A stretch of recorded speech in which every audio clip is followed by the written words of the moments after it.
As a Yakuza fan, there's always these lingering thoughts that we have about the series. Things that make you second guess your knowledge of the game's lore. Some of these are minor and don't really have much to them, but other aspects can alter the way you think about how the world of Yakuza works, many of which keep me up at night. Let's go over some of the more infamous ones, shall we?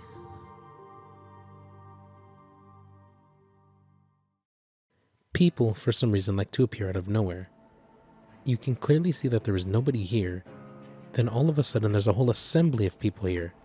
Look, I know this is just the characters loading and when the camera faces a different direction, but lore-wise this doesn't make any sense. It's especially annoying when they decide to do this when you're trying to run away from a group of enemies, and then people just start to spawn. Like, come on guys, you couldn't have picked a different time to do this? Serena is a place you often visit, whether it's part of the story or if you want to make changes to your character or the game world. So tell me, how the hell did it change sides? In something like Yakuza Kiwami, you can enter the area on the back side of the building on the first set of stairs on the right side. Then for some reason it's just on the left in Kiwami 2. Like, what? And the reason this is especially weird is because the area obviously didn't change. The interior looks exactly the same. So it kind of just shifted. This one really bothers me. I've talked about these before, but if Yakuza is as realistic as people say, why are there just aliens chilling above Kamurocho? And not only that, but why are Kappa just casually walking in the sewers of the same city?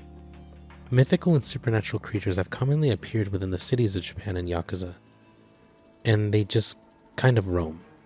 They don't really do anything, well, besides the Kappa taking food and trying to kill you in some instances, but besides that, they sort of just exist. During the battle with Awano in Yakuza 0, he punches a wall and leaves a huge crack in it, showing that he's really strong.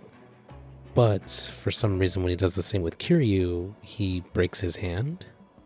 Either he's holding back against Kiryu, or Kiryu is just that strong to the point where even the walls he's surrounded by are indestructible. But still, it's kind of weird to see him in pain after he punches a wall. On the topic of punches, look at Kiryu's punch in Gaiden. How the hell is he able to do this? And second of all, how the hell do they just get up like it's nothing? They should be dead, but that's just Yakuza, I guess. Moving on to something that's quite literally not on the ground, the main characters have shown all sorts of abilities, some of which have some justification to them. But ones like this, not so much. Why can Akiyama fly? Like, he isn't just jumping high and getting a lot of airtime, but he's quite literally flying and doing some air combos. Of all the abilities in Yakuza 5, this one sure is the most unique, that's for sure. Characters having twin brothers or body doubles is one thing, but how do characters in Yakuza just not die and other times they do?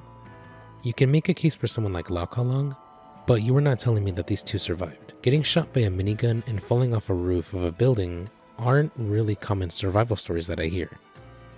I just really want to hear the story of what happened with these two right after the events occurred.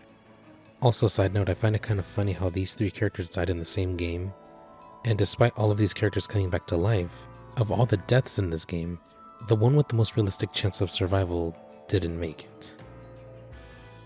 I want to know how these characters are able to pull off their clothes in just one pull. For some I can kind of see if their shirts are just buttoned up, as they can come undone pretty easily, but the one that makes me question this the most is this.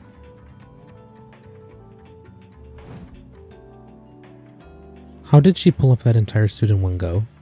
Tell me. I would love to hear your explanation, if you can even provide one. Kitakata, before he gets shot, was kidnapped by Saejima and Baba. But how did they kidnap him? Well, they dragged him into the sewers where a whole lot of people were present, including cops and snipers that were on guard, carefully watching the area as they were informed of an escaped prison inmate. But then an air show happens, and that's when they decide to take their chance to take him. So somehow, they managed to do this without a single person noticing, even the police and snipers. That must have been one hell of an air show if they were that distracted. Like, come on, seriously, there's no way you're gonna tell me that not a single soul saw that. I'm just gonna get straight to the point with this one. Why was this heat action removed in Kiwami 2? Why? Tell me. Cheer enemies are probably the worst in this game, and this is the one they decided to remove it in? Not even a supplement for it, it's just gone. Is this why many people hate this game? It has to be, right? I mean, I don't really see any other reason why this game would be hated so much. I mean, this obviously has to be the reason why. I want you to watch this scene closely. Fuma-san has taken care of me since I opened this bar, without demanding any more. Where did Yuya go? And no, you aren't blind. He just disappears. He doesn't go down the stairs or anything. He's just gone. The same happens in Kiwami as well. So, is Yuya a ghost? Notice how there's only 2 people that are shot in this scene, but there's clearly more people here. So where the hell did the others go? Were they shot off screen? Did they run away? I guess the world will never know. Thank you guys for watching if you made it to the end. And I know I say this at the end of every video, but thank you guys. Like, seriously, I genuinely appreciate every single one of you. This channel wouldn't be anywhere without you guys.